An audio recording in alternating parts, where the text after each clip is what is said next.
Hey everyone, welcome back to Grow Leafy. Today is going to be a video about squash vine borers. If you've ever dealt with this problem, then this is a video that you need to watch. And if you're growing squash plants, even if you haven't dealt with this problem, watch this video because squash vine borers will tear up your plants. They will kill it, damage it, suck all the life out of it, and you're just like, oh my gosh, what's going on? And so I've been dealing with this issue, I would say, since 2020 because I'm always planting squash plants and they come back faithfully every year. So in this video, I'll give you some suggestions and tips, but that doesn't mean that you will never get them. And so I tried this year some preventative measures, but it looks like I still have squash vine borers, but it's not on all the plants. And it's usually around July the 17th when they are full-fledged working through the vines and really tearing it up. And I'm usually cutting it open and finding a few. So we're going to check out a couple of the plants because I have a feeling that there may be one in there. And if there's not, then hallelujah. Then we're not dealing with that problem. But I'm going to cut it open and show you. And then we're going to talk about some preventative measures so that you can still get a great harvest, even if you're dealing with squash vine borers. So I've got buttercup squash that are growing. So that makes me really happy. And I need to tie these ones up because they get very heavy. And then there's a little one that's up there. But we're going to take a look over here. And as you can see, there's one that's growing here. I need it to start to darken. And then here's another little one. It shouldn't be looking yellow. Something is just telling me that something's not looking right here. And so I'm noticing some discoloration, a lot more yellow coming through. And when you look up the vines, that main vine, there's a lot more yellow rather than green. One of the major preventative things is checking your leaves to make sure that regardless if it's squash vine borers or the squash bugs, that there are no eggs. They look like red dots. And you want to check not just on top of the leaves, but you want to check under the leaves. And you really have to get into the corners and really check in between there because they will plant these little eggs and they will be hiding right in there. So I'm not noticing anything there. Check the vine area, especially that main stem.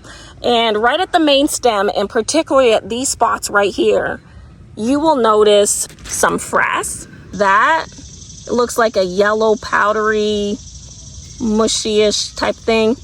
It could be the vine borers. Once they get in, they create this frass. And it's this basically them chewing away. So that's on that plant.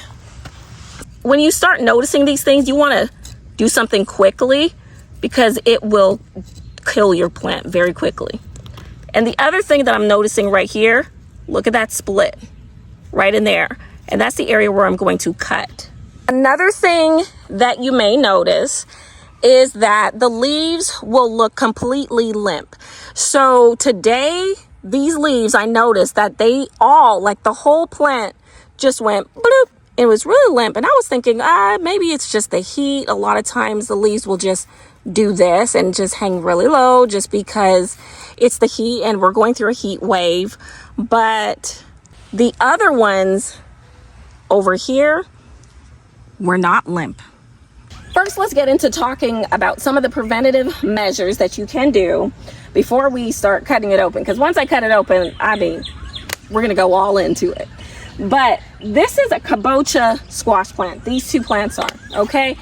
And so this is basically my first year planting it. I tried planting it in the fall, but I just didn't have enough time.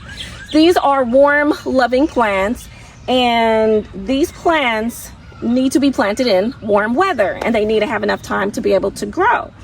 And so one thing that you can do is plant it as soon as you can safely in your garden. Okay, because it needs warm weather, so you don't want to put it out in the cold weather. So what you can also do is start it inside so that you get a head start. That way you get a head start. That way, boom, the weather's warm, ready to transplant. You can transplant and get a head start before the adult vine borer moth comes. Okay, the adult vine borer moth looks like this. Last year I saw it. This year I did not see it.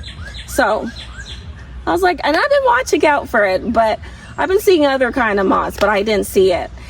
And so you want to do that. When you transplant, you can even put row covers over to protect your plant. I honestly do not put row covers because these plants, I am trellising them up, a cattle panel.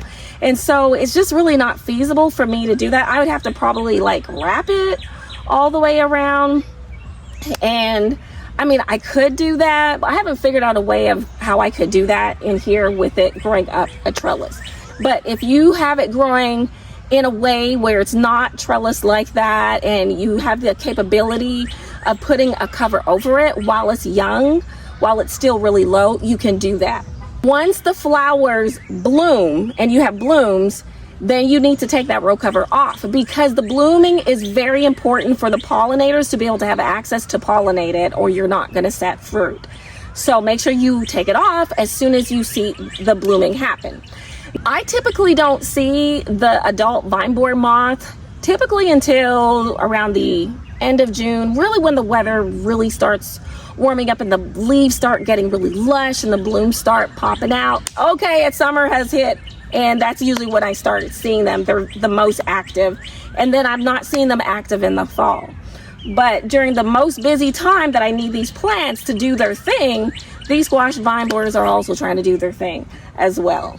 So if your last frost date is, let's say, for example, for me, it's in mid-April, but here in Kentucky, we don't plant until the Derby outdoors, because we will get a crazy storm that will come through and wipe away your crop. So usually I wait to do my transplants for my warm crops until the first week of May. So around May 5th, around that time, or that first or second week of May. And at that time, I'm still not seeing that moth. What you can do is you could start doing some preventative neem oil type treatment on the plants, and which is organic, but you just want to make sure that you're getting like a good quality of neem oil. And I'll just post up here the type of neem oil that I'm using this year. Mixing Dr. Bronner's with it just to get some soapy water in there and mix the two together. And you can start doing some kind of preventative sprays on the plant, which it's a all natural type thing that you can use. Closer as it gets to the time, another thing that you can do is, and remember in the meantime, you're still checking the leaves, and if you see any eggs or anything like that, anything suspicious, go ahead and squeeze it, take it off, drop it in some soapy water. But what you can do is use BT. Here is BT, here's the full word for BT, and you can use that, which basically is like a bacterium that they digest, and it tears their stomach up, and they basically die out. It is specifically targeting those pests. Now, I would still be cautious for my beneficial insects because I love them very much and appreciate them. I would not spray any of these while they are in action. So that's in the middle of the day. And I wouldn't spray it in the middle of the day because the sun is out and it may burn your leaves.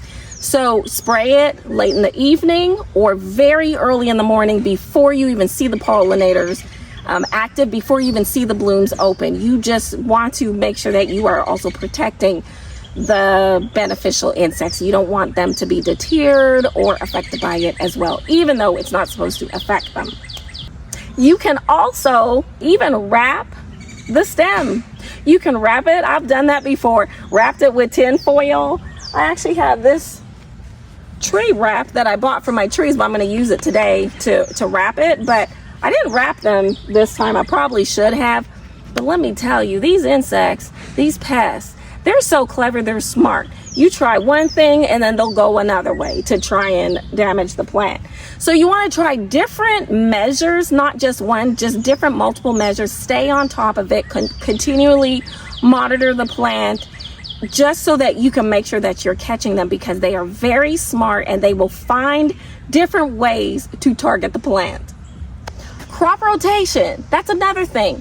You want to make sure that you're rotating your crops and that you're not planting in the same place, because the larvae will bury and overwinter in your soil. And so you want to rotate it and move it into different areas. So cucurbit family. This is a cucurbit family. Well, last year I had a melon plant here. And I know that. I know I had a melon plant here, and I did have squash vine borers on my melon plant. But still, I mean, a couple years ago, I've had a squash plant in here. I just ran out of the space that I needed to plant it, and I said, heck, I'm just gonna put it here anyways. And so, but just, you know, take that into consideration, because I do rotate my crops. But in this garden enclosure, I needed to put something here because I didn't want to throw out these little plants, and I was like, I'm gonna keep them. So let me put them there. So they could have been ones that had buried and overwintered right there and came right up. And so that could be a possibility. But keep that in mind, rotating your crops to different locations. And the last tip before we start cutting this open is pruning. Make sure that you're keeping a pretty tidy area, just because the eggs will be just harder to find if you have a very cluttered, messy area. Plus, you want to also prevent any kind of disease making your plant weak. And you want the plant to have some really good air circulation. And so you want to make sure that you are pruning when you need to. If it's crowded, clean it up. If you have things and leaves just laying down there, just clean it up. You just don't want to create an environment where it finds a home and it can bury and stay there. So just keep your area tidy and pruned up so the leaves have a nice, healthy, free oxygen place to breathe and to live. Let the digging begin. I see some frass here. That's what this stuff is.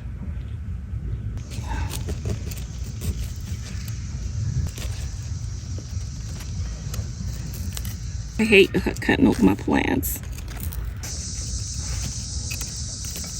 Nope, I don't see it there. And if I have to sacrifice this plant, unfortunately, that's one thing I may have to do.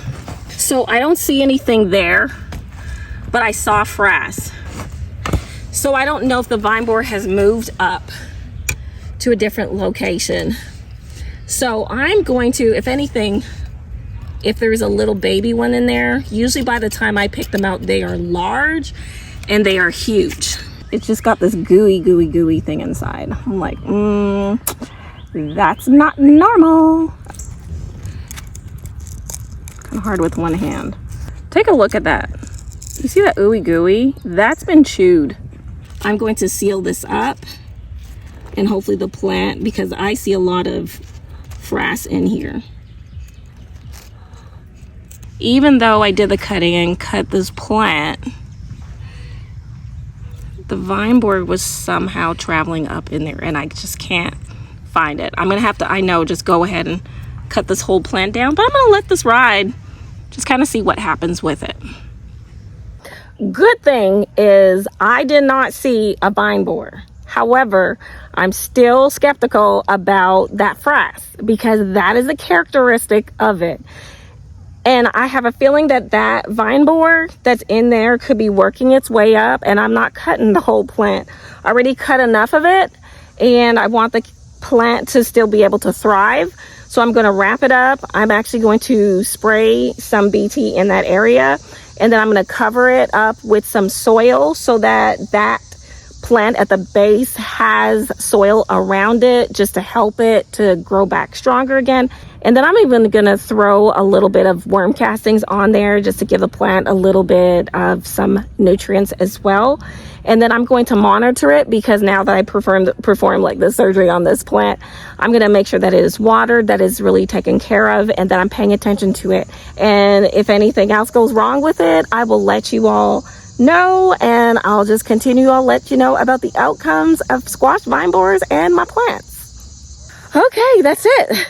That was a lot, but I hope that this video was helpful, and I hope that it gave you some tips or some ideas for some preventative work and what to do. Now, don't go slaughter your plant like I did, but I really do think that there's a small one in there, but at least you got some strategies. So take care, remember to grow, eat, and self-care. See y'all in the next video. Bye.